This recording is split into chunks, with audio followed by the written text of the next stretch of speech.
নমস্কার, সবাইকে স্বাগত অপর্ণা কিচেনে। আজকে আমার রেসিপি নিরামিষ মটর আলুর দম। নিরামিষ মটর আলুর দম করার জন্য আমি টমেটোগুলোকে কেটে ধুয়ে মিক্সিতে নিয়ে নিয়েছি। আর একটু আদা কুচো করে নিয়েছি, কয়েকটা কাজু বাদাম নিয়েছি, আর একটু চারমগজ নিয়েছি, আর দুটো কাঁচা লঙ্কা নিয়ে নিয়েছি। এবার ভালোভাবে পেস্ট করে নেব। পেস্ট করা হয়ে গেছে। এবার আমি আরেকটা পেস্ট বানিয়ে নেব।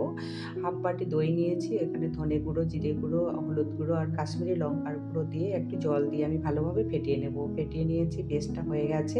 এবার আমি ওভেনে কড়াই বসিয়ে দেবো। কড়াই গরম হয়ে গেছে। আমি সাদা তেল দিয়ে করবো এই রেসিপিটা, তাই সাদা তেল দিয়ে দিলাম।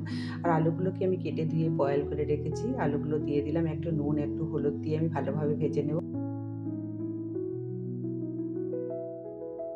ভাজা হয়ে গেছে।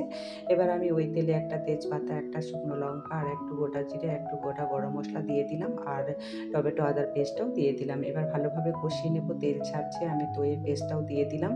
এবার আমি ভালোভাবে কষিয়ে নেব। মটরশুঁটিগুলো দিয়ে দিলাম, স্বাদ মতো নুন দিয়ে দিলাম, ভাজা আলুগুলো দিয়ে দিলাম। এবার ভালোভাবে কষিয়ে নেব। কষানো হয়ে গেছে।